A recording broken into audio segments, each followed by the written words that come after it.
Hi, I'm Maddie Hockaday, also known as the Anne of this relationship. And I'm Holly Constant, the Leslie. We love Parks and Rec. We love behind the scenes. And we love each other. This is literally the best Parks and Recreation rewatch show. We're your park pals. There's a park and some pals, and there's also therapy too. Hello, everyone. Welcome to Park Pals. Welcome. Oh my God. Have we got another treat for you? I cannot even believe it. And I won't say too much because obviously we just want to get to the interview. But we talked to Jay freaking Jackson, a.k.a. Perd freaking Hapley. I can't believe it happened to us. I know. I think we were in complete shock the entire interview. I think so too. He also gave off like an energy that he was like talking really fast. And so I felt like a fangirl at the same time in a great way. Right. I don't think it was bad, but I was like, oh God, I can't believe I'm talking to Perd. But okay, I do want to preface some of this for the fans really fast. So we did a lot of name dropping in this. So I wanted to explain that before everyone listens, like whose names he dropped. Now I know I'm dealing with mega fans here, so I know I don't have to explain too much, but just for inclusivity, we mentioned Catherine Hahn, who is Jen Barkley, the political consultant, also now on WandaVision, and she's done a ton of stuff. Like we talked about, people, you'll hear it in the interview, people slept on Catherine Hahn. Don't sleep on Catherine Hahn. Watch everything that she's been in. And then Mo Collins, we talk about Mo Collins. She is Joan Calamezzo. Also, we've mentioned her in other, podcast, but you know who that is. And then Patton Oswalt. So Patton is the guy in Just a Friendly Reminder. First of all, he's a huge comedian, and if you don't know him or not following him, you need to be. Don't sleep on Patton. He is amazing. Got some great stand-up. But as far as Parks and Rec, he is the one who, in Ted Party, who stays with Leslie in the old house and sees who can be like more old-timey, and he does that whole Star Wars fan fiction filibuster thing, which, by the way, was largely improvised. Like, That's there's amazing. a lot of extended versions of that. You need to look that up. It is insane, Maddie. So yeah, he made a lot of that up. So those are who we talk about. Second thing real fast is that we did talk about ratings as well. He did mention that Parks and Rec did not have good ratings at the beginning. So like when he went to his audition, he wasn't really expecting much, which like totally is fair because in all of my research, Parks and Rec truly, as much as we hate to say it, was not as popular as it was in season 3. I think season 1 and 2 were a little rocky. They're still amazing. I don't know why the ratings were bad, truthfully, because they're all awesome as we are seeing. But ratings is stupid and means nothing. I hate network television to some extent because obviously, as we know, ratings don't mean that it's a bad show. You know what I mean? So it's all about commercials too and what sells. So that's a whole other marketing fucking ploy that I hate. But regardless, just a disclaimer that he does mention that. And as Parks and Rec fans, don't get offended because it is technically true. Also, we did have some technical issues. He kept coming in and out a little bit. So if there are choppy moments, that is why. But we really cleaned it up. But you guys, we basically partied with Perd. And he was just like so nice and so into it and so willing to tell us all of his stories and so answering all of our questions, which you'll hear. And I won't talk too much longer. But I just speechless. It's amazing. Everybody's going to love it. Yes, everyone's going to love it. Well, okay, you guys. Is there anything else, Maddie, that you wanted to say about Perd? No, I think, just he was really genuine. He was really forthcoming with a lot of information. I really appreciated talking to him. And I think you guys are going to learn a lot about his journey that you might not have known. Mm-hmm. So he has a really cool trajectory. And I think it was really eye-opening for me and hopefully for some of you that like your life can be going one way and can change for the better, just like that. So absolutely. Well said. Enjoy that. Yes. Okay. Well, without further ado, please welcome Jay Jackson. There's a park and some pals, and there's also therapy too. Oh yeah, how you guys doing? Oh my gosh, we're so good. This is Maddie. Hi. Hi, Maddie. Oh, hey I'm there, Maddie. No, I Holly. see you. The perfect timing because Maddie just got back, so this is great. Perd, Thank you. Yeah, you guys picked a good. You picked a good day to do this because Without Remorse is just released on Prime Video. It's a big Michael B. Jordan movie, and Patton Oswalt saw it and tweeted it out that there's a Parks and Recreation universe clashing with the new big movie. No, so it's going viral at this very second. Stop it! That is perfect. Yeah, check it out. What is this movie called? It's called Without Remorse. It's in one of those Tom Clancy, spy novels, and Michael B. Jordan is the star of it. So it's a huge movie.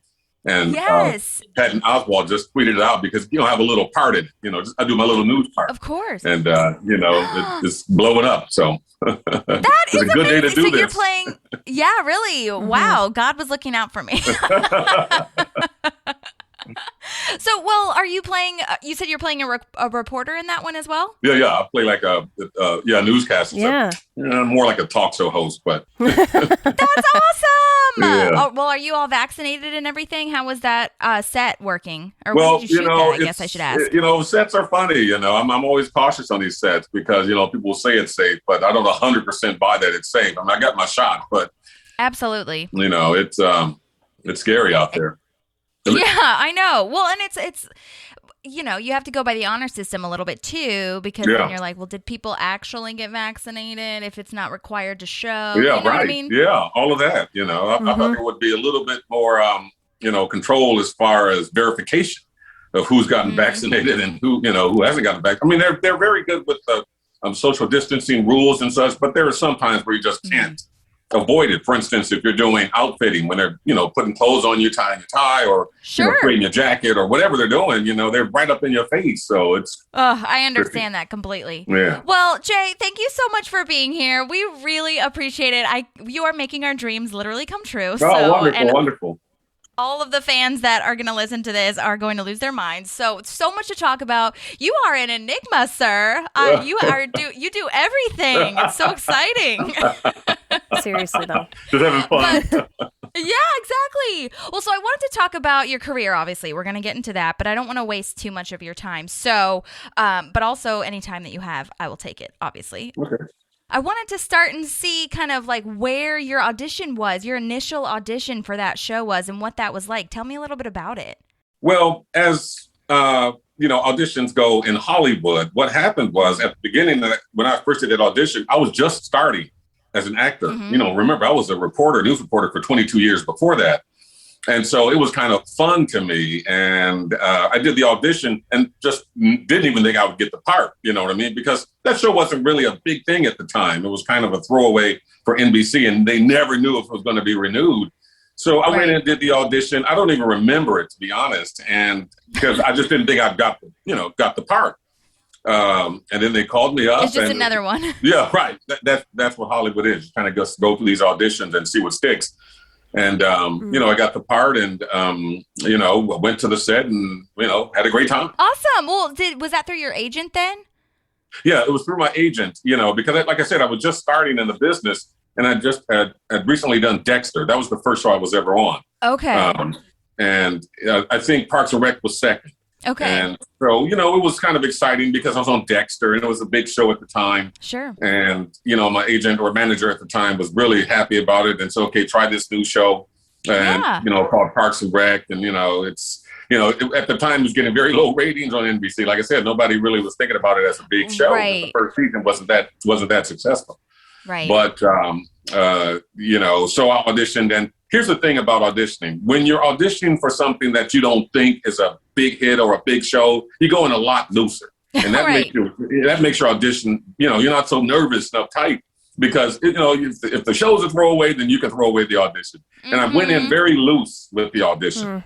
And I think that's what was helpful. And, it taught me a lesson to go into every audition, with a loose kind of feeling that, it's, don't get too uptight about it. Right. It's such a balance of like you care, but you don't care enough that your whole ego is going to be shot if it doesn't get picked up or if you don't get it. You know what I mean? Oh, yeah. And that's just the nature of auditioning in Hollywood. Once you do it, 10 or 15 times, you get rejected 13 or 14 times. You just learn that's part of the game. Right. It's just a numbers game at the end of the day. It's a numbers game, really. Yeah. Unless they call you for it. You know what I mean? Unless they call you and you're competing against other people. But, that doesn't happen very often. Right. Well, tell me about being a reporter. That's so cool that you got to audition as a reporter. Because I read this review also that you had a studio where you were helping students with their reels. Is that right? Yeah, I was a reporter for first ABC in San Diego and then CBS in Los Angeles.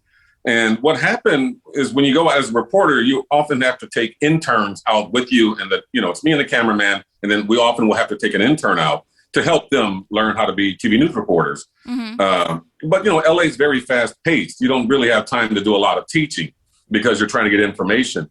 And what I found was there were interns who were like, I would pay you for this if you would, just do this on the side and help me, become a reporter. So what I did was start at this school called the Los Angeles Reporters Clinic. It was very successful. We have lots of national stars. For instance, Carrie Champion, who was big at ESPN, mm-hmm. Pamela Brown, who's, a star at CNN, Shabani Joshi, who's, Fox Business News. So we have a wide range of people who were graduates of my program who became, successful reporters. Well, one of my students came in and she was an actor and I didn't know it.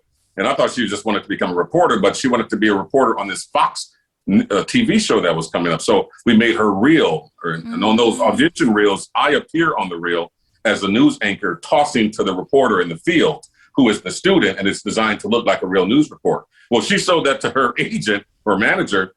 And then the manager called me up and said, hey, are you interested in going on auditions? Because there were a lot of these TV news parts in these TV shows are out there, TVs, movies. They always have some reporter or something. Sure. And I said, sure. And, that's how I got into the business. But it was really because I wanted to help a lot of these young people break into the business of TV news reporting because they couldn't make a demo reel. And that's what our class did. We made demo reels. Wow. Were you the one editing and stuff as well? Or did you have No, it was full on. It was full on. I was the editor. Okay. I was the cameraman. We had a green screen and a teleprompter and an anchor desk and all that. And, put that all together. And, mainly we would go out into what we call the field and do our reporting. And it was real news reporting. It was fires, murder, deadly accidents, whatever was going on in Los Angeles, because I had a little cable TV news show here in Los Angeles called News Watch LA.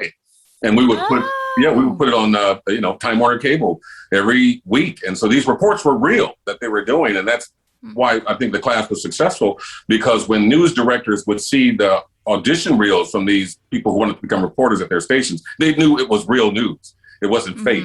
So, we were very successful with that. And I was the camera person and, an editor, and I would help write the scripts and, teach them how to write a news script. So it was a lot of work, but I loved it. In fact, that's why I retired from TV news reporting, because it became more, I loved that more than I was a real reporter, Well, so did you always want to be a reporter then? Was that something that you kind of knew early on? It wasn't that I always wanted to be a reporter, but I always knew that a reporter was significant. Now, keep in mind, I grew up in the 70s. You guys weren't even alive then, in Milwaukee, Wisconsin. Oh, yeah. And in that time, the city was a very segregated city. Black families in the north, white families in the south. And I remember when it was the first black news anchor in Milwaukee, it was a huge deal when all the black community got around the TV to watch, this anchor start his, something that was new and we hadn't seen. Coming out of the civil rights movement of the 60s and, in the 70s, seeing this was a big deal. It was a huge deal. Mm-hmm. So I knew it was a very important position to my family and to the people who I knew. And so, I knew that one day I would pursue that. So it wasn't like I always wanted to be a news reporter, but I knew that was important to my family. And that's why I got into it. Yeah. Do you remember that dude's name? Dennis Green. Yeah. Ooh, okay. Yeah, his name was always Dennis interested Green. In the names. Okay. Yeah, his name was Dennis Green. I'm going to look him up. And I think he died, but I remember he, when I got into the business, he was working in Pittsburgh, because people in the news business move around. Mm-hmm. Everywhere. Right. And I think he was working in Pittsburgh, and I reached out to him and I contacted him, and he was very thankful and appreciative of it. And, Yes, I'm so glad you did important. That. I'm sure that really meant a lot to him. Yeah, Dennis Green, that was his name. I remember I saw him in person one time. I was starstruck, as a kid. Because my first job, I worked for the Green Bay Packers when they played at the Milwaukee County Stadium. And, he would come out and do his reports from there. And I remember being starstruck seeing him. So it was funny, life. That's so wild. Cool. You're right? a Green Bay fan, right, Maddie, or no? I'm sorry. I'm a Chicago girl. But oh, my goodness. This interview's over. I have to say, I love Milwaukee. I probably one of my top 5 favorite cities I've ever visited. Yeah, I would awesome live city. there in 2 seconds. Right. Yeah. Some serious partying in Milwaukee. Oh yeah. Well, the cultures, right? Like bringing all the cultures together. Oh my goodness. Yeah. That's what's so cool. Oh yeah. German, Polish. You got a lot of Singalese, Africans. You know, it's just this kind of mismatch of people now in this great city, except the weather. You know, so right. I know that's the one thing you have to like. Can I live when it's negative 40 with wind outside every day in the winter? Yeah, that's what it was. Bitter. Yeah. Well, so can you tell me about what your first day on set was like? Was it just one day? Was it multiple days? How'd that all work? No, it was one day. You know, we were shooting on what's called here in LA the Radford CBS lot because it's on Radford Street, and we were shooting on the CBS lot. And it was weird because it was like, you know, in an alleyway on the side of a huge sound stage. You know, there wasn't like big lights and cameras and everything everywhere. Because my little part was in that first episode that I was on was just supposed to be that one part. It, you know, wasn't a recurring character at the time. And, you know, the thing is, when you're around people who aren't used to being around a news reporter, they get shocked when they hear a news reporter doing his or her thing, you know, because the sound of a news reporter voice is different and from what people are normally speaking, but they're used to it because, you know, mom and dad had it on in the house. Right. They've heard it. Right. So they hear that pentameter, they hear the structure of how we're speaking. And so, you know, when I started doing it, everybody kind of locked up and said, wow, this guy's a real news reporter. and they were like, duh. Right. And so they loved it. And this one guy, I forget his last name, but his name was Dean, and he's one of the main guys at Parks and Rec.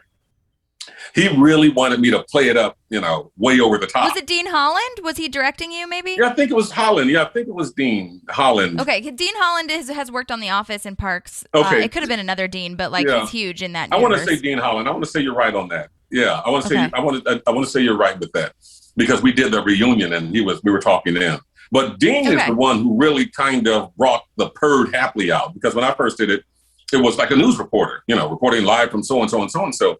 And he says, okay, go over the top with it. And, you know, I wasn't really an actor. And even today, I don't really consider myself an actor. But at that time, I certainly wasn't acting. And so, you know, I didn't know really what to do except to go like way over the top with it and get super exaggerated with it. And that's how Perd Hapley and his weird, you know, speech pattern was born. So, you know, it was, I'll give credit to Dean on that one. Awesome. Oh my gosh. Dean is literally, it's funny you should mention his name. I mean, obviously he's so involved, but he's literally at the top of my list of people to talk to because he edited, he directed, he wrote. He is a lot of the backbone, I feel, of this whole like Mike Schur universe situation. Yeah.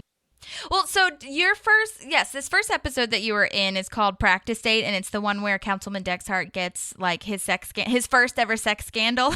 Oh, yeah. And so that first episode, truly, like you just said, it's just like a little snippet. But did you get to talk to anybody while you were on set, or was it more like you just did your part and kind of left? Yeah, I did my part and kind of left. Nobody was there. I hadn't met anybody. I didn't meet Amy or anybody on the set, you know, because what we did, like I said, was like in an alleyway and they had this, you know, fake news van behind me. And, you know, it was the, you know, the B team that was shooting it. You know, you'll have A team shooting and the B team shooting, you know, the little ancillary parts. So, you know, they were shooting my part. It was a handheld camera, you know, it was designed to look like a real news report. So I didn't meet anybody. You know, I did my part. I left. I said, okay, that was cool. And, you know, they called me back a few weeks later and, you know, it turned into something. Okay, so you said that was going to be my next question. It was about a few weeks after that they called because, I mean, do you know, sir, that you were in 30 episodes? 30! That's a lot. That's a lot. Yeah. That's more than a season's 34, worth. actually. The total was 34. Was it 34? Yeah, oh, my gosh. I counted 30. That's wild. Well, regardless, it's over 30. So I was wondering, though, okay, so did you... At the time, when you did those scenes, those were in the alleyway. Where was Perd Hapley's studio? Was that also at Radford? Okay, yeah, right. The main shooting was at the Radford lot in CBS in Studio City, right? Which is a community of Los Angeles, and that's where they built all those sets. It was on the soundstage. Yeah. And I'm like, wow, is all this for me? Because again, now keep in mind, Parks and Rec people, most of those people were established actors. They have done it, they've done it for years. And so, they had seen sets and all sorts of things built for them. But when I saw the first Heard Hapley set, the Heard with Heard set, I was like, wow, they're going all out. So, at that point I knew, to really take it seriously and focus on, performing that role as the way they liked it. And each time I was doing it better because I was learning really from the actors around me. Mo Collins, awesome actor. And of course, Amy Poehler, learning from them and how to act and how to perform on set and how to hit your mark and how to hit your timing and that sort of thing. So that first time I saw that real set for Heard Hapley, You Heard with Heard, I knew, okay, this is serious now, get your head together. Yeah. How often or how far in advance did you get the script to see that you had your own studio? It was so many years ago. I don't even remember. I know. We're bringing up a lot from. But I'd have to say I'm testing your memory. Maybe a week, because when you get scripts and you audition and you get the part, they'll, depending on how many lines you have to say, they'll give you the time to work it out. And I'd say a week, but I think that second appearance of Heard Hapley, I'm not sure on this, was when I was interviewing Tom Haverford and Ben Wyatt on the set. So there was a lot of dialogue for me. So I got to think like a week or maybe 2 weeks in advance or something like that. So, well, that's what I was going to ask. So that episode we were watching, this is Harvest Festival for the listener that you're talking about, I think, where Aziz Ansari and Adam Scott, or Tom and Ben, are promoting it. And Adam Scott is just like going off at you. And because he was just so freaked out. And I was laughing so hard, and I was looking at you, and your face is so straight. And I was like, how is he doing this? Did you break a lot? Did it make you laugh, or were you just kind of stone-faced? Well, I can tell you, Aziz was the funny one on that scene, during the shooting, because, he's a natural comic. And his facial expressions that he was giving me during that time was just hilarious. So the scene would break a couple times there. But when, Adam is a very intense actor, and, he's you see him and he's a great actor, you know what I mean? But when behind us, when it's not showing, he's very intense, very focused on his lines and his performance. Sure. In fact, when he didn't get a line right during the cut, he would do like 10 push-ups just to get himself. No way. Yeah, no, seriously, every time. That's amazing. Yeah, to pump himself up, and then he would get it right, and, we'd move on. But, at the end of the day, he's, these awesome actors I was working with, there was an intimidation factor there to a degree. Now, keep in mind, I was a real news reporter, and I've interviewed many, many celebrities.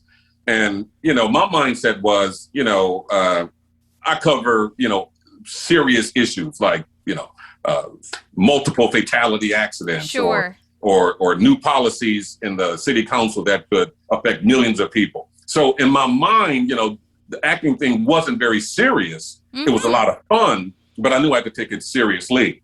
So totally different mindset. Right. So, but the intimidation of being around actors and established actors wasn't as intense as you would think because of that reason, because I'd come out of a world of, very intense people and issues. But, Adam was very, like I said, very intense actor, and, make sure he got it right. And, that's why you see his success now. So. Yeah, totally. You know what? That's true. I didn't think of it that way. He was really intense in that one. So I'm sure that took you into that mindset of being like, oh God, he's being serious. Yeah, right. Exactly. Right. And you don't want to waste, especially when you're the new guy on the block, you don't want to waste anybody's time. So, you want to have your lines together and make sure you get it right. And, that's very important for, if there are any would-be starting actors who are listening to this or watching this, you don't want to waste anybody's time on the set by not knowing your lines and not getting them right. So that was important for me. So Adam was more kind of an inspiration because that was his thing too. He wanted to make sure he got everything right. And when he messed up, he would do the push-ups and, we'd get right back to it. So. That's wild. Did you have a favorite episode that you were in? Do you remember any of which ones? I think the favorite episode that I was in, which is not my favorite episode of the show, but the favorite episode that I was in, I would have to say I was interviewing Kathryn Hahn. And and she was big star. We love Kathryn Hahn. I can't wait to get her one day. Oh my gosh. Oh yeah, right. Yeah. I was doing an interview with her, and she was calling Leslie a dog murderer. And Yeah. yeah, because it was where a dog died or something. And she was saying, Right. and then I totally made up a line, and in response to what she said, and I looked directly in the camera and said it, and they loved it. And I knew right there that's one of the ways to get more camera time, and really pump up the whole Perd Hapley idea. So that was my favorite episode as far as what I was on, only because of what I was doing as a professional actor, or at least somebody pretending to be a professional actor. Of course. Well, when you get that first improv line, I feel it's such a big deal, because then you're like, oh my gosh, I'm just playing. And it almost feels like a weird kind of balance of like, well, I'm working, but I'm also like having a great time. You know what I mean? And most of the cast, those are improv masters. They were on improv training for years. And so, I was kind of catching the bug on that episode. So that was the one I remember the most. And that's very important. You know what I mean? You kind of have to find this milestone in your career, whatever it is, and say, okay, I'll build from there. And that's what I built from that episode with Catherine Hahn. Leslie's going to kill you. That one. Yeah. I know exactly what you're talking about. That's amazing. What you said that you had a favorite episode of the show overall? Well, no, my favorite episode overall is when they went bowling. That one was just bowling for both. hilarious to me, especially when Nick or Ron Swanson, he goes up to Aziz, Tom, and Aziz in that episode was bowling like in a really weird way, like he would throw it from between his legs, and Nick goes up to him, "They can see you, man." That just killed me. Nick Offerman is incredible. I don't understand his genius. Right. Yeah. And he was just kind of getting started there too when we were starting to do Parks and Rec, though he wasn't doing a lot of stuff before that either. And so it was great to see him, great to see his rise, because that character he was playing was awesome. Speaking of episodes, though, that you were on where you did some crazy things, do you remember the telethon one where you were doing the worm? Oh, yeah. The worm. Yeah, that was a good one, too. You know what? That was a good one, too. So, and the funny thing about that is that, the day before they called me and said, "Hey, Jay, would you be interested in trying out the worm dance?" I said, "Well, what is that?" So where you walk, with around the floor. Well, that night before, I got on YouTube, and there was a guy on YouTube who teaches you how to do the worm. Wow, that's great. And so that's what I learned how to do the worm. And I said, okay, let's go for it. And we took it on one take, and boom, it's now time for, TV history. But that's where I really fell in love with, Ron Swanson, Nick Offerman character, where he goes, "What the fuck are you doing, Perd Hapley?" You can curse, it's fine. That was hilarious. Yes, and he's having his little night terrors and sees you on the camera. Yeah, his sleepboxing. Yes, that's amazing. That's a great show. The worm is hard. Yeah. Oh, yeah, the worm is hard. Yeah. How long did you take learning that? It took a solid hour, you know what I mean? But he really taught it the way where you had to, kick your feet out first, and that's how you roll up your body. The great thing about that, though, is I do a lot of live appearances. I'll fly around the country, and before COVID, and do these appearances where there's crowds and that sort of thing. And they love when you do the worm. So that's become kind of a signature thing. So it was funny. Well, and your outfit in that, too, was really cool. Did you get to choose that outfit, or did they just give that to you? You had this, like, kind of 90s, like, late 80s vibe going on. No, that was, you know what? That was a wardrobe mistake. Nuh-uh. Because the producer wanted me in a suit and tie. Wanted that look. But they went with the 80s MC Hammer look. So, that kind of made the history of it with that look. Absolutely. But the producers really wanted me in a certain suit and tie, and that would be the joke of it. This news reporter who doesn't get out of his clothes even for something like this. Oh, and doing the worm. That is amazing. That's amazing. Maddie, were you going to ask something? I thought I cut you off in a moment. Oh, yeah. Well, I do have a question regarding the famous, I don't think I could even come up with it on the spot, the famous, like, Perd Hapley, like, grammar. Right? It's like it's like its own language almost. Yeah. And I know you were saying that Dean Holland kind of helped shape who Perd was, but was that kind of your call, the way that you worded everything, or was that written? No, I give 100% credit to the writers of that show. Okay. The writers of that show were genius. I can't even remember their names now because it's been so long ago. Oh, there's so many. Yeah, there's so many. Right. And, the writers of that show created the language of Perd Hapley. And actually, I was emulating an old news anchor in NBC with the way I was saying, NBC in Los Angeles, and the way I was actually saying it. That guy's name was Fernell Chapman, and he's a retired news anchor who was here in LA, and he had this very weird, speech pattern. And I thought it was strange that, he's like was one of the big time anchors in Los Angeles, but he was up there very affected. I'm Bernell Chapman and we have some breaking news right now. And he would do this sort of thing. So I was trying to emulate, some Perd, with Perd Hapley, the weirdness of it, not exactly doing what he was doing. But, that's right. And not really saying what's going on, just saying like matter of factly what's actually happening. Yeah, right. And it was just crazy like that. But yeah, it was the writers who really came up with those great lines that, now are very popular to a lot of people who, love them. So I give it to the writer. Of course. Well, and it's the delivery, like what you were doing too, right? It's like the inflection on certain words and whatnot that makes it too. Exactly, yeah. And that's what I took from that anchor. So it was a great team that you guys had to put Perd together as a person. And, it's so funny that you mentioned this. I was thinking about today. In fact, there was an episode where there was a new director who hadn't seen coming and direct an episode of Perd Hapley, but I guess she'd never seen the show. And she thought it was just going to be a regular news reporter. And so, I did the line as Perd Hapley, and she runs up to the desk. She says, "What are you doing? No, you're a news reporter. We did here as a news reporter." I'm like, "Well, this character has a certain way he does it." And she said, "But just to do it as a news reporter." And I think it was after that. I think it might have been Mike, or it might have been Crawford. Anyway, somebody pulled the director aside later and said, "No, this is the way he does it as Perd Hapley, and that's the way it's done." So that was really funny, you know what I mean, to me, and where you started to build this character, and they started to recognize it, and like you were saying, match it with the words, with the speech pattern, with the funny words, and it just became this, thing. So you're right on that. It was definitely funny writing that, awesome writing that made that special. Yeah. Well, how was it working with Amy Poehler? Because you had so many scenes with her. Yeah, Amy is, you're fortunate if you're a young actor and get to work with Amy Poehler, because what she does is an education. It's like a master class, because she is not only a great actor, but she was also one of the producers and writers.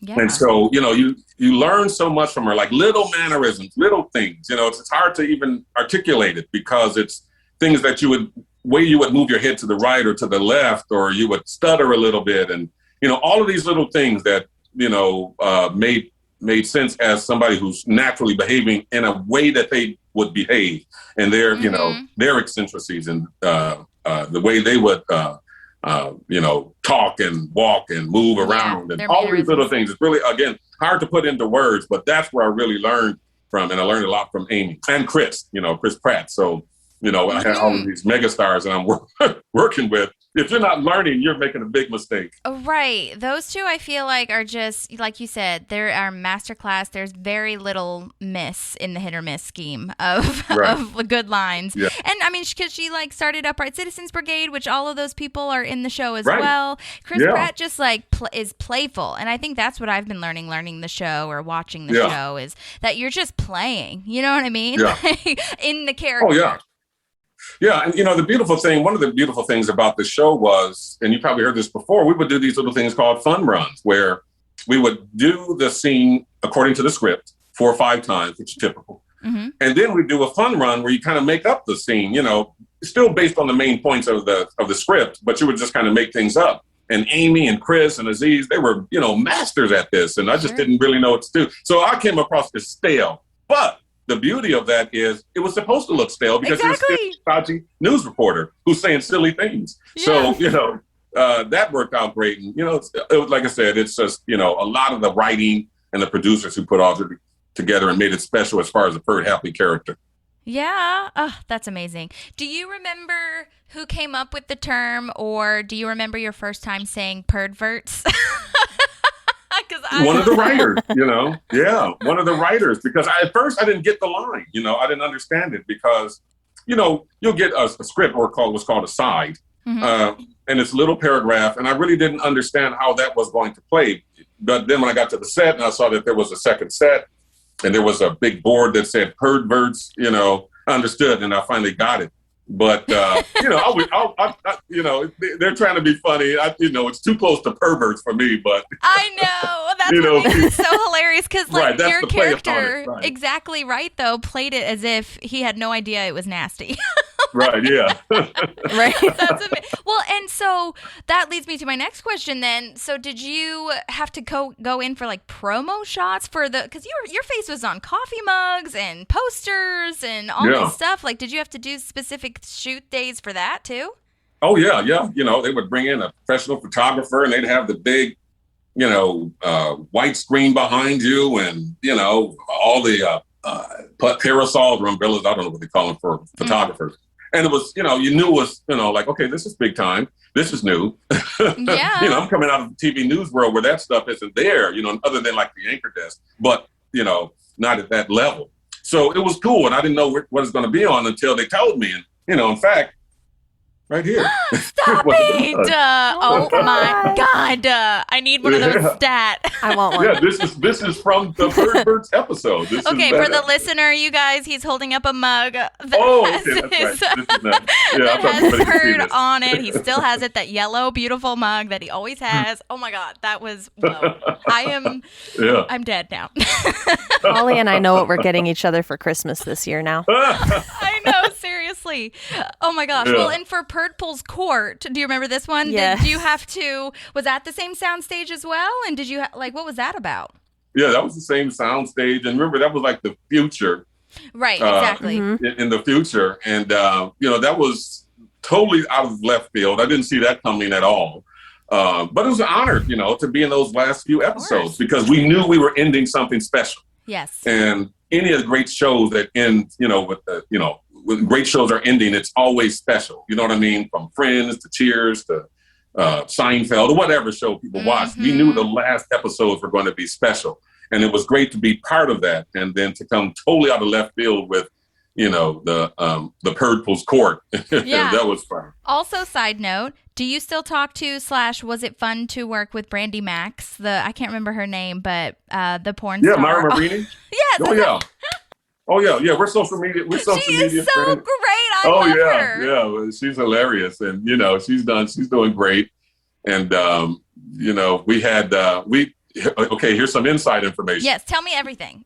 We were going to do some scenes for the final episode where, Brandy Max was in bed and then she would say something and you could see a hump in the bed and, under the covers, and then, she would say something to me and then, or to the hump in the bed, and then, I'd roll over and pop up, and here's Bird Hapley in bed with Brandy Max. But that was cut. I need to see that deleted scene. Oh my God. It didn't happen. We didn't even shoot it. Okay. But, I know, but I need to see that eventually. So let me know when you guys get together and film that as a reunion moment. Yeah, right. Exactly. Yeah, that would have been hilarious. But that didn't happen. I wish it would have happened. But I mean, I think they ran out of time or something, and they were moving on to their next show. So yeah. Well, what other kind of do you have any other fun memories of being on set? Like, what's something that stands out to you from being on there? Well, just working with these great people, it's not even so much what I enjoy more is not the memories of working there, but seeing all of those people who I worked with go on to do huge things. I just went to a private screening of Ben Schwartz's new movie that he did with Billy Crystal. And it was awesome, you know what I mean? To see, we all became friends over time. Yeah. And, because we would always go to the functions, the end of the year parties, the season wrap parties. Sure. And, we eventually became friends. So it's great just to see everybody doing great. Ron and Amy had their show. And, of course, Chris Pratt is, mega star. Crazy. So it was awesome. That's the joy. That's what I get. The memories of fun, because, on the set, it's still work, you're still doing work. And, I'd rather, be home drinking Cabernet Sauvignon or something, but, you have to go to work. Yeah. So you remember but what it a as great work. job to have, man. Yeah. It was a great job to have. But remember, at the same time, I was doing Scandal. So, it was. Were you at the same time? A lot of this set work. Yeah, it was at the same time I was doing Scandal. And, people got to keep in mind, Scandal, as far as ratings, was 3 times bigger than Parks and Recreation. Parks and Recreation would get 3-4 million viewers, something like that. Scandal was getting 12 to 15 million viewers. And, so there were 2 different worlds there where you would have people who were Parks and Rec fans migrating to Scandal, and then Scandal fans migrating to Parks and Rec. So it became work because I had to be this responsible actor now. Yeah, there's definitely schedules and things like mess that. Up. Yeah. Well, how often did you ever record on the same day, or like how was the schedule all worked out for you? The incredible and beautiful thing of it all was both parties, both teams, the Scandal team and the Parks and Rec team worked around it. That's amazing. Wow. It really is amazing. And it's probably something that rarely happens in Hollywood. It was like, okay, my agent would talk to one and then talk to the other. And okay, we'll shoot Jay on this day. Because, when you're planning to shoot, that's a week, 2 weeks in advance. Of course. You just don't go to work and shoot. That's planned out. And, it can't change. It doesn't change. Mm-hmm. But they were able to work the scenes around my time with Scandal and my time around with Parks and Rec. So I did 34 with Parks and Rec and 27 episodes with Scandal. Okay. So it was a lot of that going on. And it was very cool. So I love that. What were what kind of reporter were you on Scandal? Like, remind me about that. I'm not as huge of a fan of Scandal, truthfully, if I'm being honest, but I know a lot of people are. So. Mm-hmm. Oh, yeah, no. I was the main anchor. I was Mike Waters. That was my character's name. Okay. I was the main anchor of the DNC News Network, which is what it was called. So, did you get to hang out with Kerry Washington? Not a lot, in makeup, hair and makeup. Right. But my scenes were always in the news studio, and she wasn't in the news studio. Oh, gotcha. Okay. So. But I forget the guy's name. He was one of the main characters too. He directed a couple of episodes, and we got to do scenes with. I got to meet him and we talked and laughed. And he was a fan of Parks and Rec. In fact, Tony Goldwyn was a huge fan of Parks and Rec. Wow. Who was Kerry Washington's partner, love interest in Scandal. The president, right? or no? Yeah, he was the president. Yeah, that's right. What I thought. He was the president of that show. He was a huge fan. So he came up to me one day when I was on the Scandal, said, "Hey, Jay, I saw you on Parks and Rec." He didn't know, because Parks and Rec was first, but he didn't know that I was on Parks and Rec. So we had this funny little universe colliding kind of things going on. How was it going between those worlds? Because did you have to completely shift your mindset, or was it something where eventually you got into a state where you could be like, I can drop into these characters pretty easily now? Or did you kind of have to, take a moment and be like, okay, now I'm going to the comedy world and now I'm going to the drama world? No. Because keep in mind, the main part of my life at that time was my school, doing the Los Angeles Reporters Clinic and training all of these young reporters. So that was front of mind for me all the time. And acting was secondary in both cases, in Parks and Rec and Scandal. So it wasn't like I was doing a major, mental shift between the two because they weren't really that close as far as timing of when I was shooting them. Because if I was scheduled on both, one would say, okay, we'll push Jay back. It was usually about a week. Okay. So it wasn't like I was, had a hard time shifting. And then again, it's the writing on Parks and Rec. Anybody could have done that and, they would have been funny. So, I was just fortunate. You know what I mean? I was just fortunate. That's very humble of you to say, but I see what you're saying, but you are Pert Hapley. Yes. Yeah, you made it for sure. Yeah. I know now. So now is this something that people will see you down the street and either call you Mike Waters or Pert Hapley? Is that a part of your life? I never get Mike Waters. No one ever says Mike Waters. No, but it's always heard. Nice. It's always heard. Yeah. And so, that's always funny. And the funny thing is right now, it's a lot of young people, teenagers and younger people who are, falling in love with the show because it's on Peacock Network and it was reruns and cable and that sort of thing, who have fallen in love with the show. Mm-hmm. And always come up to me, really starstruck. I mean, seriously starstruck. And that's something that's, you have to get used to because remember, I was a TV news reporter. So I had fans as a news reporter and I know how that feels. Mm-hmm. But with Parks and Rec, you're right. With Parks and Rec was different. And I guess something, I don't know, to be honest, I don't know what it is that people love about Pert Hapley, but they love the character. You know what I mean? I know he's weird and different, but the people who I meet on the street love him. They quote his lines. They talk like him. They, say funny things. Trying to be Pert Hapley or, comment or, repeat the lines. Sorry, I'm doing all these, that sort of thing. No, that's exactly. I'm having a cab myself. Oh, that's a great man, we should have brought a drink. Come on now, Jay. Give us one. No, I'm lying. Actually, it's garnacha. It's a Spanish wine. I study wine. I love wine. So me too. I'm going to have another one. That's so another one, like DJ Khaled says. Right. Yeah, DJ Khaled. The new album just came out. So, nice. Okay, cheers. Damn, I should have had a glass. Yeah, this could have been a thing. It could have been our thing. Well, so, okay. Getting back to the show, though, for one of my favorite lines, speaking of people complimenting you / shooting lines at you, I really love the E.T. one when you did a review. And now that was graded like literally on the show. I think it only aired like 5 seconds. Just not believable. Right, yeah. Right. It's a heartwarming story, but it's just not believable. E.T. gets 1.5 stars. Yes. Right. That was a great scene. I'll tell you what. Here's something funny. I had never really wanted to spin off, because I don't want to do all the work of a regular actor. That's a lot of work. It's a lot of homework. But if there was a spinoff, I wanted it to be based on that movie review show that I was doing that came up with that line. Oh my gosh. So who came up with that line? What's that? Who came up with that line? Do you remember who wrote it? One of the writers, yeah. Okay. I don't know who it was. I think it was Andrew Yang. I want to say Andrew Yang. I love him. Of course. He wrote a lot of the Perd Hapley stuff. Okay. And but it was also I'm sorry I can't remember his name, but he died of a drug overdose. Harris Whittles. Right. Yeah.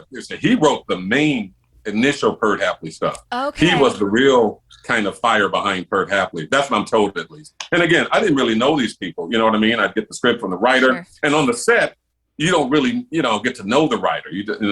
They would introduce you to the writer, but the main people on the set, of course, was the director and the first AD. Right. So, or the camera person. So I didn't really meet the writers, but I was told that he wrote most of the great lines, perhaps, and then Andrew Yang, and then Mike. Mike Sure took over much of the writing. Wait, I think it's Alan Yang because Alan Yang. Yeah, Alan Yang. because Alan right. also, I am such a huge fan Yang. of his as well because number one, he did Parks and Rec, but number two, he was the bass player in Andy's band. So was he? Yeah, so he was in a few episodes as an actor as well too. He didn't have maybe like 1 line or 2 lines in the whole series, and then he also created Master of None with Aziz. Right. So I could totally see how he would write that because he did a lot of Sweetums stuff. He wrote a lot of like the Kernstens Rubber Nipples stuff. Alan Yang. That's right. Thanks for that correction. Because if I see him and say, "Hey, Andrew," no. Have you been on set with those guys like anytime recently? Besides, obviously, this new movie that you've got with Patton. Is there anything else that you've been working with that you've run into them? No, we haven't done anything with those guys. Let's see. I'm trying to think of something other than that reunion, but that wasn't even on set. That was shot in our living room. That's crazy. I would love to know cool. more about that. It was so good. How did you do that? Was that just on your phone and you sent in videos, or how did that work? No. What happened was the producer sent all of the actors a big phone rig set up with a light and everything, and we did like a Zoom thing just like this, and they read the lines to me as if they, the characters who I was talking to. And I would say right into the camera, just like we're doing now. Oh, wow. So, and they, edited that all together, and it came out to be a show. And, we raised a lot of money, too. So it was great to be part of that. Were you on camera with every actor, or was it just you and the director? As in, were you, who you saw? Like, who was directing you? Do you know what I mean? No, it was Mike, and it was Dean. Oh, okay. Yeah, Mike and Dean. Okay. Right, they were reading the lines, and I would say them, and they would say, "Okay, Jay, set up the camera this way. We don't want to see that behind you. We want to see this behind you." Gotcha. And, but it wasn't like you were seeing Amy or Mo Collins or anything on set on camera with you. Okay, gotcha. Right. I love following her on Instagram. Which, by the way, do you have an Instagram, Jay? I do. It's Jay Jackson Jazz. My main thing is I'm a musician. Okay, I did want to talk about that too. Okay, wait. Okay. All right. So we've got the 2020 reunion thing, which, by the way, listener, we kind of skipped over it, but if you are listening, you know that in 2020 they did the reunion. And what did you raise money for? Was it just to go towards the CDC, or who did the money actually go towards? Do you remember? No, there was a nonprofit. I can't remember the name of the nonprofit. Okay. But it was something that helped needy people, and it's a very important organization, but I just cannot think of the name of it right now. Probably because of this pinotage I'm drinking. No. Pinotage will do that. Pinotage. I'm gonna start. I love That's a South African wine. A South African wine. It's excellent wine. Yeah, okay. One of my favorites. Okay, nice. Yeah. All right. So because I'm into wine studies. That's my big thing. Wine studies. Wait, so are you a sommelier? Like in the show? I'm training to be a sommelier. Are you really? Yeah, I'm taking the Dude, you're I'm taking the WSET test. I'm taking the CSW test. All of those things I'm training for right now. That's what all this stuff behind me is. Oh my God, where These are are you? maps. Okay, yes. Jay has a lot of Post-it notes. They're beautiful pink Post-it notes and very scheduled type A. I love it. It gives me very much joy to see it all organized like that. Yes. Those are wine regions. You have to know all of these regions and appellations and vineyards and winemakers. It's an incredible test.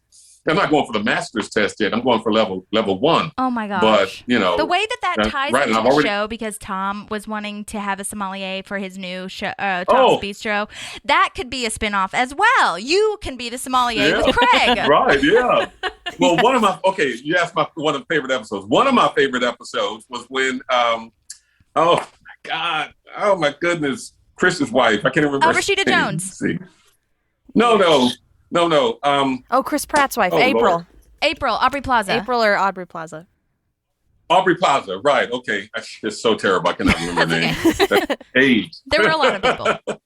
But there was an episode where she was a sommelier and a taster. And she was judging wine. Remember that? And now that I'm really into wines, I look back on that episode. It is hilarious. Oh, my God. They were just totally over the top with it. This has a hint of robots' bathwater. Yeah, exactly. Oh, my God. Your mother's butt. That's another one. Yeah. Yes. It's so good. That writing, it's just incredible. Like you said, I think that even on the page without a voice to it, like, it's really funny. But, like, the voice makes it come to life, obviously. Yeah, sure. Oh, my gosh. Sure. Okay. So Maddie, did you have any questions leading up to this point? Yes, because I know that we want to move into the music. And yes. But I do have 2 really quick things still on Parks and Rec.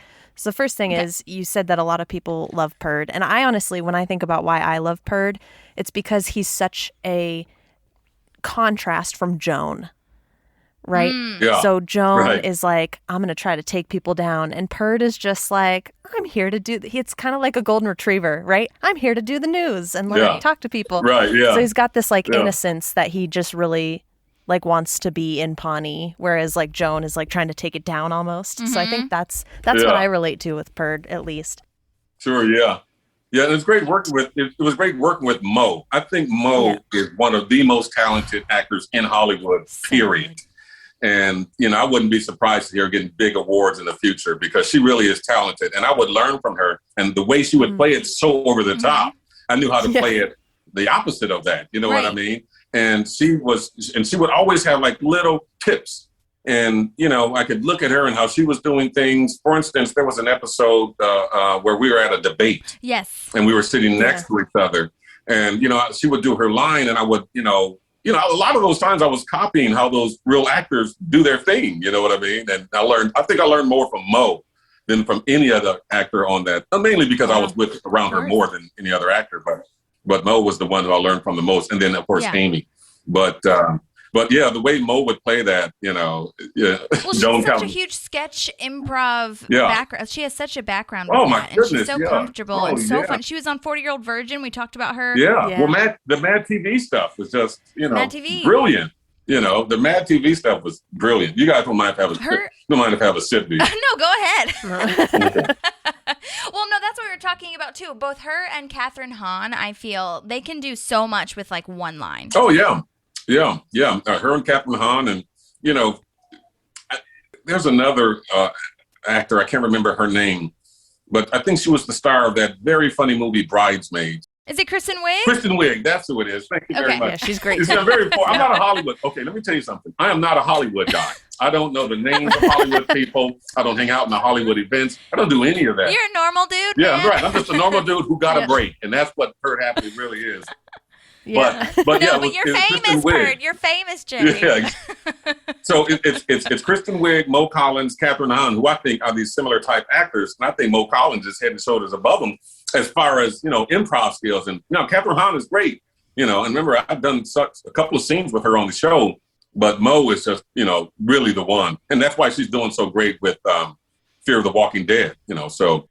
It's no surprise to see that kind of success with her. Yeah, and Catherine Hahn's in WandaVision. I mean, and then she's doing great with WandaVision. People slept on Catherine Hahn. They were like tweeting about her and saying, "Oh my gosh, how have we like not seen Catherine like be so amazing?" And I'm like, y'all, she's been being amazing since the beginning. I don't know for a while. Yeah, when she came on set, I was like, wow, Catherine Hahn. Because there was a scene where a couple of scenes where we're sitting right next to each other on the set. And, she didn't get her lines right a couple of times. And then, you hate to correct people, but on set, they have to say their lines right for your line to make sense. Yeah. And a couple of times, it was like, okay, you got to get this. And she goes, okay. And I hated to do it because I knew she was an established actor who, was very popular and far more experienced than I had. But, Could you have improvised with her too? Did you feel weird doing that? Or was it more of like, you know what I mean? Do you know what I'm saying? No, the specifics of the particular cases where it happened, you couldn't improvise because, you were talking about something that you needed it to get to a certain like extent. She had to say a word or a phrase and I had to play off the phrase. Sure. You know what I mean? So, and then, there were times where you're an actor where you will improvise and, you will make the other actor you're working with say something and improvise. And that happened several times with me, In fact, the one I was telling you about, the dog murderer thing, that was totally improvised. Wow. So, but Mo, 100% lines down. And that was always great to work with somebody. Because remember, the main thing you're trying to do is not waste people's time on set. Yeah, totally. So did you only improv like a couple times or did you like try playing a lot? I feel like I would be really intimidated, but you did so well. So I'm just curious. I was very intimidated and not very good. Very intimidated and not very good. And they knew it. And that was the cool thing, though, about, Chris and Amy, because they're both master improvisational actors. They were cool with it. You know what I mean? They say, okay, they laugh it off and, not trying to be forceful with it. Sure. But a lot of that stuff got on some of the outtakes. Sure. There's a scene where I'm like a slam poet where you do this kind of weird poetry. And I was improvising and it actually turned out to be very funny. Let me tell you something. I never really think I'm that funny. That's the number one thing. I never think I'm funny on the show. I know why people think it's funny and people laugh and it's funny to them. But me personally, I don't think it's funny for how I was acting. That's just. You were just doing your job. I was doing the job. But there was a scene on the outtakes where it was improvised and I did think it was funny. And it's somewhere on YouTube. I've seen it, and it's really funny the way they put it together. But, being on that show, you learn a lot. And what I took away from improvisation has really gone into all the other work that I've done. And I've done so many shows since Parks and Rec. And I really, give all credit to Parks and Rec, those writers, Mo Collins, Amy Poehler, for showing me what exactly to do as an actor on a set like that. Mm-hmm. And if there are young actors, again, listening to your podcast, that's what you do. If you get on the show, you have a small part, make sure you pay 100% attention to the main stars and see what they're doing and then emulate it. You know what I mean? Don't try and reinvent the wheel, emulate it. And then you will put your own spin into it. And then, your own character comes out because that's what Perd Hapley was. I put my own spin into it based on this anchor that I knew, Fernell Chapman, and it created Perd Hapley. And then, of course, the writing. Yeah. That is amazing.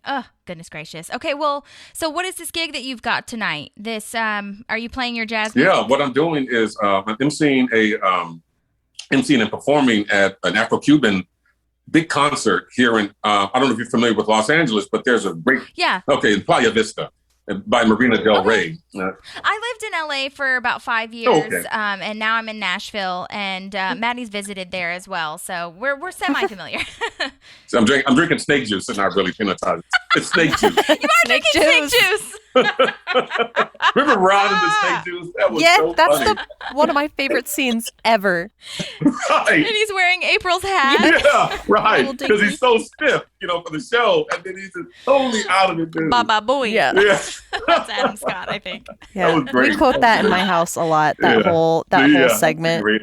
Exactly. Yeah. But it's a great show I'm doing tonight. And the main star of the show is a guy named Luis Conte, who is a world-renowned Afro-Cuban artist who's played with Madonna, Phil Collins, James Taylor. You go down the list, Stevie Wonder, whatever. And I'll be performing with him. So it's a big night. And, I really appreciate you guys being flexible on my time here. Oh, of course. Yeah, we Mm-hmm. get it. We also met at Berklee College of Music, so we are musicians too. Oh, you guys are we get it. major musicians. We there. get it. Everybody who comes out of Berklee is like awesome. Well, see, now I refrain from saying Berklee College of Music sometimes because I don't feel like I'm as good as what people think that I should be. But that's just my humbleness. No. I don't know. That's my self-insecurity. But yes, we totally understand the gig life and changing everything.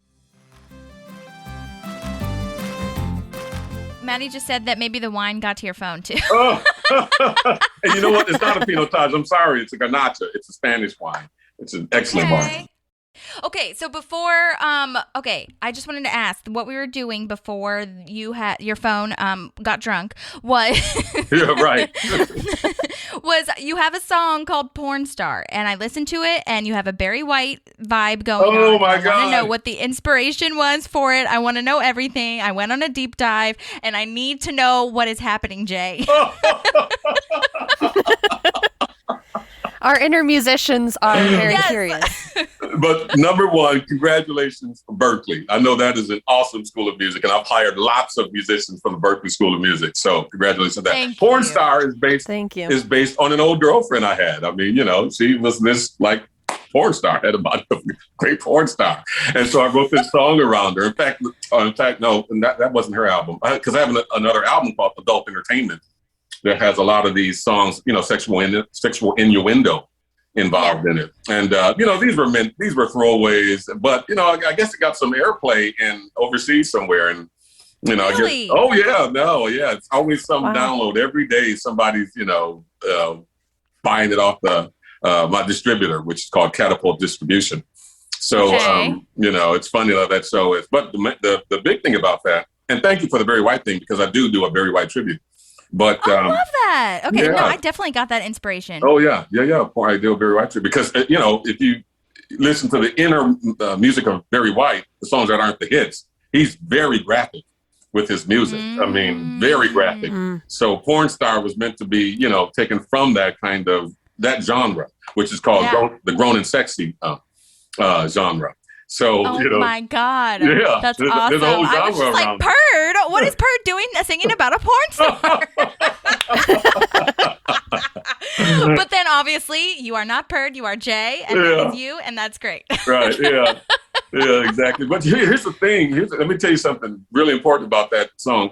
I think one of the greatest rap artists in the world is a cat named Micah 9. He's incredible talent as far as rhythm. He's featured on that one. Yeah, right. He's featured on. That's the main reason I put that out, because I wanted to, I'm a fan of his. Like when I see him, I get all googly, you know what I mean? All starstruck, because he's an incredible talent. And, he agreed to do that little part on the song. So that's why I was happy to put that out. But, it made a little noise overseas. So I love that. Where did you start doing your music? Like, did you do this from a young age? Were you always a singer? Like, tell me about that. Oh, yeah. No, I trained piano classically from a place called LaDuca Brothers Music Academy in Milwaukee. It's kind of like, it was at one time the Berklee or Juilliard of the Midwest, the LaDuca Brothers Music Academy. And then the owner was murdered. And then I think it kind of just fell away. But I took 4 years of classical piano. And, once you get bit by the music bug, or at least once it's activated, because I think a lot of people are born with it. But once it's activated through study and class, it stays with you.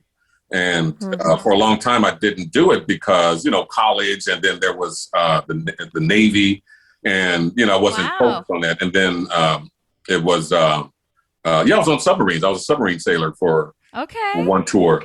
And so Thank you for your I dropped the music. Yes. Thank you very much.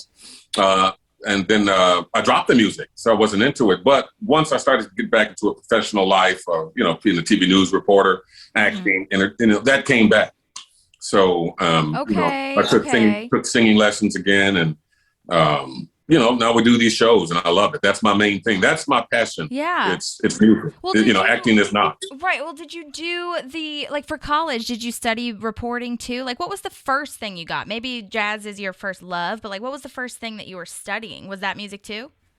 No, political science. Oh my political God! Science was See, look at you. Yeah. You are everything. Yeah, that You're was my so main cool. thing. Your whole story. Oh yeah. Now Awesome. keep in mind, I was coming from Milwaukee, and Milwaukee is a very politically divided city. Mm-hmm. Yeah, politically charged, and just this divided city. And there were great, called aldermen, but in like LA, they're council members, who would fight for civil rights and against injustice and discrimination. And it was serious. It was a big deal. And so those were my role models, and that's why I wanted to emulate, and that's why I went, study political science and be knowledgeable about how politics work and how people work. Sure. That's what political science really is about. Zoon politikon, and we're political animals. So okay, this is making more sense now that political science was the first start. Okay, I get it, because reporting and the Navy, like it all kind of goes together. But then obviously the artistic thing happened, and now you are also an author. Maddie, did you know this? He is an author. He's written books. I did not know this. That is wild. When did you start writing? Just really briefly. I wrote the first novel that got semi-published. It wasn't a quite self-published, but you have to kind of go hand in hand with this small publishing company that I'm working my first book with. But this was years ago. This was, oh my God, my first book was a great book that I thought was a great book, but nobody liked it. People liked my second book. The first book was called Back Aft, which is about submarines, about a monster on a submarine. And then the second book was called The Scent, which was about, a psychopath who was killing prostitutes in San Diego. And then there was also a monster in that book. But I just really, I really love creatures and, horror novels. And this was long before acting. Was it before? I don't know if it was before reporting, but it was around the same time, because my first reporting job, I was a newspaper reporter. So that's a lot of writing, you know what I mean? Much more than TV news reporting. So I really got into the writing bug as a news reporter for a little paper in San Diego called The Voice and Viewpoint. And that's where I really got into the writing. So I would have to say, oh my God, 30 years ago, am I going to say that? Wow. Those words coming out of my mouth. Yeah, but that's really how I got into writing and the love of words and paragraphs and sentence structure and that sort of thing. It's fallen off now, but I'll write another book. But these books I've been writing lately are short books, like 75 to 100 pages. So writing is a lot of work regardless. I mean, there's barely any room for anything else if you're writing a book, you know what I mean? So you should write a memoir. That should be the next thing. Just release your diary entries and we'll all read it. Yeah, right. Exactly. Yeah. People would definitely read that oh my gosh, there's so much in your life. Here's the funny thing. I am actively not trying to be a superstar. And that's one of the things that would make me a superstar, some book, and I'm doing book tours and that sort of thing. So I'm actively trying not to do that because, that would take up so much time from my passion of music and promoting jazz music. You know what I mean? But that's a good idea, though. I'm going to put that on the back burner. For sure. Well, so do you have any other gigs coming up, or what else can we promote for you? Well, I don't know if you noticed, probably can't tell from this camera shot, but I've lost 91 pounds since being paired Hapley. And what I do you look great. You have The Chosen Frozen. I do know that. Right. Yeah. I teach people how to lose weight. And that's the main thing. It's free. I don't make any money on The Chosen. And that's what you said. The program is called The Chosen Frozen. It's just a YouTube channel. What I do is I help people lose weight. And that's, big because it's about health, really. At the end of the day, I was high blood pressure, all kind of problems, close, to diabetes and that sort of thing. And, the doctor said, you got to do this or you're going to, be in the grave in 5 years. And I came up with this program. And basically what it is I'm going to say this on your show, too, because I don't make any money on this. I just really want to help people lose weight. I eat 300 or fewer calories every 3 hours of anything I want until I go to bed. And that's it. There's nothing more to it. Wow. Nothing more to it. And then once you start seeing how your body, reacts to that, you'll say, okay, well, if I run a mile, that's going to make it even faster. If I lift weights, and you'll start to develop an exercise regime around what you think works for you, not what somebody else tells you. So that's what I'm, very proud of. The Chosen Frozen. We're helping hundreds of people right now who are, and these are obese people. These are people who are morbidly obese, not, small people. You know what I mean? This is for somebody who is really dealing with a serious weight issue. And that's what I'm most proud of because it's helping so many people, regain control of their lives. People are losing 70, 80 pounds. So that's, anything else you want to talk about, we can definitely talk about The Chosen Frozen and wine. I am going to plug. Let me do a plug. Yes. For my YouTube channel. It's called Wine News Weekly. And what I do is I do 2-minute reports on the latest information about wine every Monday, Wednesday, Friday. So Wine News Weekly on YouTube. Okay, Wine News Weekly. Okay, you heard it here first, everybody. There you go, right? You heard it there first. Exactly. You're the first person I plugged it to. So that's awesome. Nice. We'll link it in the show notes and everything as well. Good, yeah. But yeah, that is interesting. Is the shift in as far as mental health and physical health combining, I feel is really important. So lately I've just been trying to think of everything as exercise as a part of mental health, because Absolutely. that I don't feel has been, really sold to us, because everything is such a, like, the diet culture is just such a mess, and so Absolutely. things. So it's really about finding what works for you. So I'm glad that you found something that works for your body. That is the number one thing. Everybody. That is the number one thing. Find what works for you.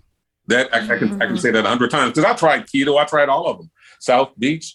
And they work for a little while, but once you find something that works for you, stick with it. And that's what I tell people. I said, this may not work for you. But here's the thing about me. I was morbidly obese. I was 310 pounds. I was way over the limit. For a 6-foot guy, that's way over the limit. And to the people who are in that territory, I know what they're thinking. I know what you're going through. I know the mental destruction that is, that comes across you from the world around you, because the world says sexy and beautiful is skinny and, right. Fit. That's what the world says, skinny and fit. That's what, that's what sexy and beautiful. Anything other than that, you're an outcast. But which just isn't the case at all. Right. Yeah. Which isn't the case at all, because, you contribute so much to the world. That's so much more important than how you look. But the program helped people get control of weight. And for people who are obese, that's what our main issue is. And we don't talk about it. We have no control.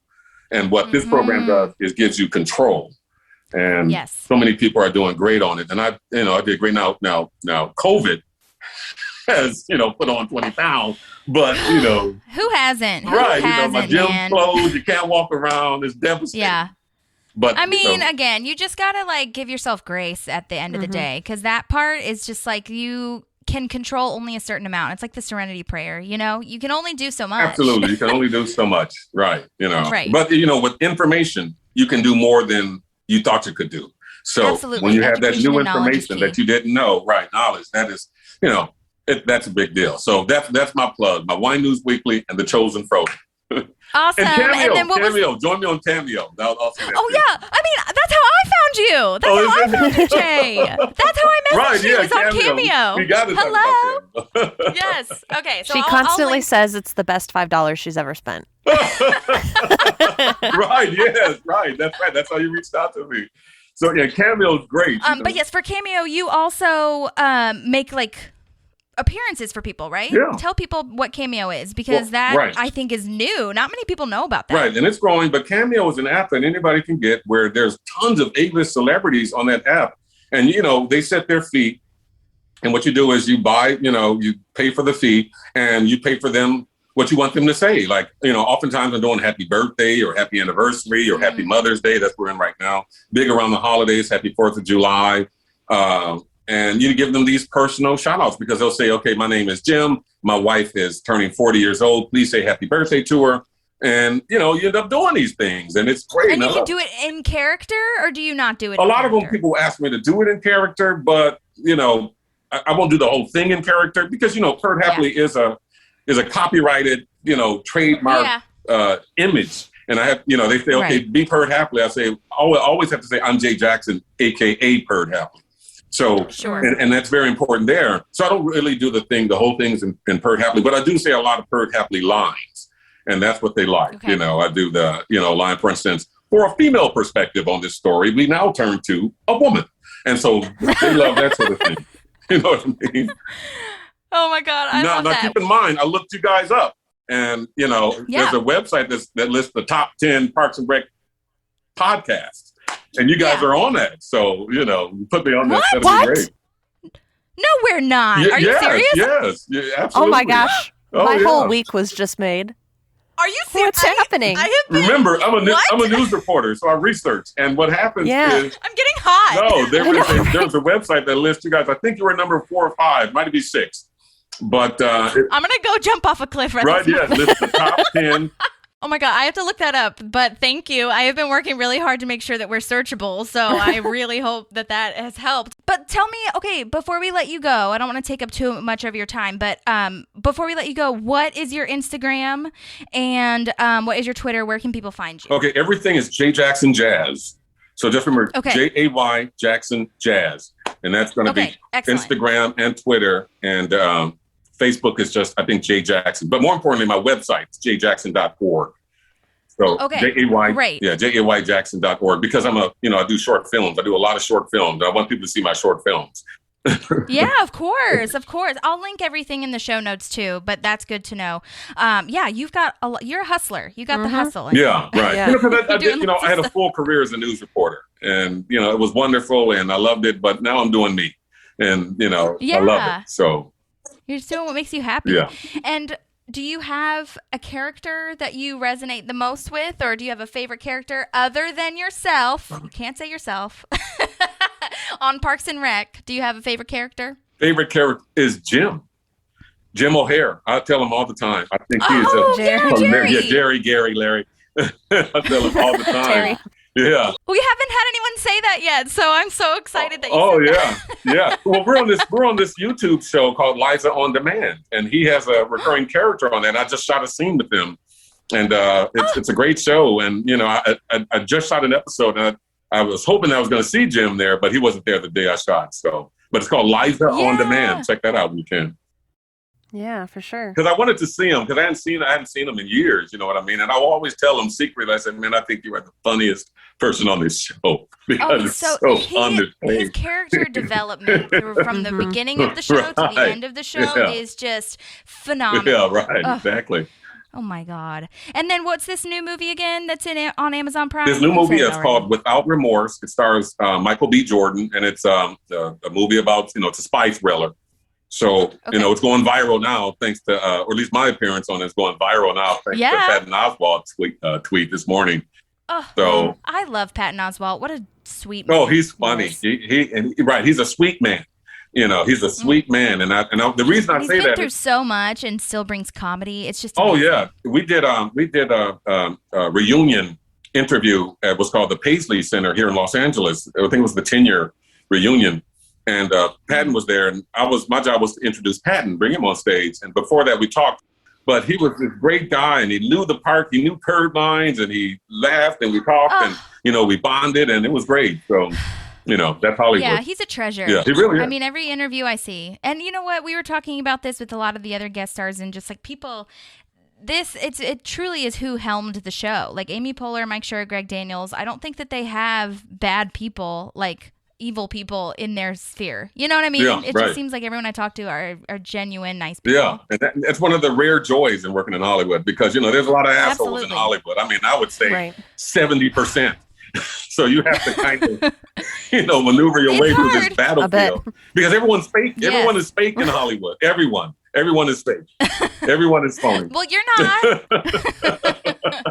Well, so we got to build a good world. That's the thing. Yeah. We can change it. We can make it happen. Well, the thing is, here's the thing. You have to pretend that you really like people, because you never know who's going to help you in the future at Hollywood. And, these people could be total jerks. I mean, out and out jerks. Thankfully for the Me Too movement, a lot of that's being cleared out. But, it's still there. Well, I challenge you to not be like nice to them. Just be cordial. Yeah, that's what you have to be. You don't have to be fake. Yeah. That's what I mean. We don't need to be fake. Oh, okay. I challenge you. Yeah. Yeah, that won't work in Hollywood. You're like, okay, thanks. I guess I won't have my career. You can try that. Okay, we'll come to Nashville or Atlanta. We'll see what we have for you here. Cordiality in Hollywood means you're going to get run over. And that's the sad part about it. They just, because they're assholes. I'm sorry to curse on your show like this, but there's so many who are in position of power. And that's just become the way of behaving.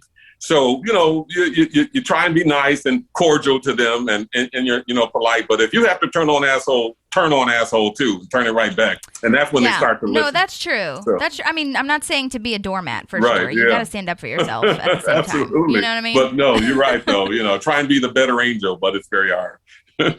Oh, it's so hard. It's so hard to be nice. Well, Jay, thank you so much for your time. We so appreciate this. This was so fun. I hope you had a good time. Holly, this was awesome. Maddie, this was great meeting you guys. Yeah. Great to meet you too. We'll break a leg at your show tonight. And we'll keep an eye out for you, and I'll post all the stuff. Go follow Jay on all the good things on all the socials. And thank you so much, Jay. Okay, thank you. Have a great one. Take care, you guys. Bye-bye. Have a drink. Yes. Yeah, really. Drink some wine. Bye-bye. All right. Bye. There's a park and some pals, and there's also therapy too. What a time. What a guy, right? What a guy. Yeah. Damn. I hope everybody really enjoyed that and getting to learn more about Jay Jackson, aka Perd Hapley, the man behind Perd Hapley. Right. I just how does he do 800 all of these things? Yeah, he is my spirit animal because I feel like I'm also that way, where I have 5 million things I want to do, except he's successful at it. Like he's doing everything. And that's the thing. It's like, I don't even know if it's about the success for him. It's just he's following what makes him happy. And luckily, I think being Perd and in all these other TV shows like Scandal and whatnot also gave him the financial stability to probably follow those things. Because like we talked about, not even many people know that he is a singer or, a novelist or does all these short films and stuff like that. But he's just doing what he loves to do, which is and wild. Training to be a sommelier. Oh my God. Oh my God. Speaking of which, I will link all of this in the show notes. But yes, he talked about how he has something on YouTube called the Wine Weekly News Wine channel. News Weekly, right? Wine News Weekly, I think. Yes. I was dyslexic on that moment. No, But anyways, so I will post that as well. Follow him on Instagram at jjacksonjazz. He also posts all of his stuff that he does on there too. And go see that new movie that actually just came up on my Roku that he's in with Michael B. Jordan. Go see that, which again, I will link. Chosen Frozen is another one that, he talked about his weight loss program, which is kind of amazing. That's wonderful that, he's finding what works for him. And again, like we talked about, find what works for you. Do not go on this and try it and then you're like, you hate it and you're not losing weight or whatever.